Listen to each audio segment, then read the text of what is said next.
আমরা যদি ওই চাকরি থেকে কেউ যদি বঞ্চিত না হই, আমরা যদি কোনো বঞ্চিত হই, আমরা সব ভাই না খেয়ে মারা যাবো। আমার সিএনএ ভাইরা আছে, লেবার ভাইরা আছে, তারা সবাই জানে যে আমরা কিভাবে এখানে সততার মাধ্যমে আমরা এখানে কাজ করে আসতেছি। আমাদের কোনো দোষ নাই, কোনো ত্রুটি নাই, আমাদের বন্ধের কোনো অভিযোগ নাই। প্রতিটা সিকিউরিটি আমরা 10-15 বছর ধরে চাকরি করে আসতেছি এবং 2010 সাল থেকে শুরু করে 1600 টাকা চাকরি করে আমরা করে আসতেছি। এখন 8100 টাকা আমাদের বেতন দেয়, আমরা তবুও এর মধ্যে বাঁচিয়ে আছি। এখন যতই দিন যাবে জিনিসপাতির সব অগ্রগতির দাম বাড়তেছে, তবুও আমরা এখানে সততার মাধ্যমে আমরা বাল বাচ্চা নিয়ে কাজ করে খাই আসতেছি। এখন হঠাৎ করে আমাদের চাকরি যদি আমাদেরকে বঞ্চিত করে, আমরা এতগুলো পরিবার আমরা কোথায় যাব, আমরা কি করে খাবো? অতএব আমি বেশি কথা বলার আমার মন মানসিক নাই। আমি নিজেভাবে অসুস্থ হয়ে গেছি, আমার সব স্টাফ সহকারী ভাই আমরা খুব হয়ে গেছি।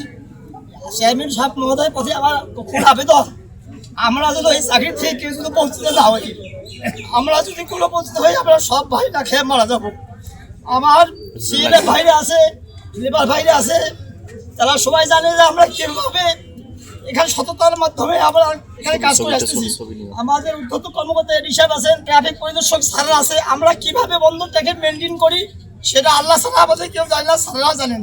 আমাদের ত্রুটি আমাদের দেখা দেওক, আমরা শুভেচ্ছায় চলে যাবো, কিন্তু আমাদের পেটে যদি লাগতে পারে না, এটাই আমার অকুল আবেদন চেয়ারম্যান সাহেবের প্রতি।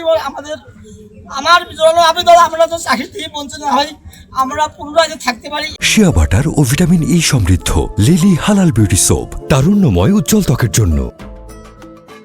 এখানে আমাদের স্থল বন্দর এর আগে অনেক নিয়োগ হয়েছে।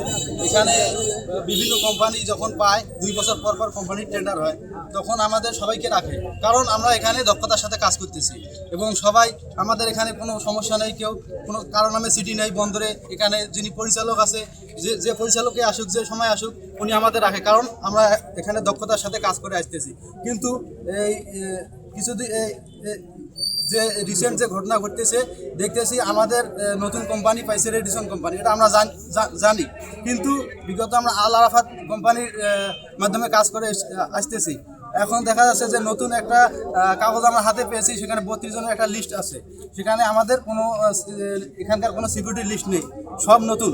এখন এখানে আরও অনেক তথ্য পাওয়া গিয়েছে যে এখানে কিছু দালাল চক্র কাজ করে এবং সেখানে তাদের কাছ থেকে কিছু টাকা হাতিয়ে নিয়ে তারা এই কাজটি করে, কিন্তু আর্থিক লেনদেন করে। কিন্তু আমাদের একটাই কথা হচ্ছে যে আমরা এখানে যে চাকরি করতেছি, আমাদের একটা ভবিষ্যৎ আছে এখানে। তারা আমাদেরকে যেভাবে রাখছে এবং সেভাবে রাখার, যাতে আমি চেয়ারম্যান স্যারের কাছে, আমাদের স্থলবন্দর চেয়ারম্যান স্যারের কাছে এই কথাই বলবো যে আমরা এখানে সবাই গরিব, এখানে আমরা সবাই আমাদের বাচ্চা এখানে লেখাপড়া করে, আমরা তাদের আর্থিক যোগান দেই এবং আমাদের এখানকার দিয়ে আমাদের পেটের ভাত চলে। এবং এর মাধ্যমে চেয়ারম্যান স্যারকে আমি জানাই যে আমরা যাতে সবাই থাকি, আমরা এখানে গরিব মানুষ।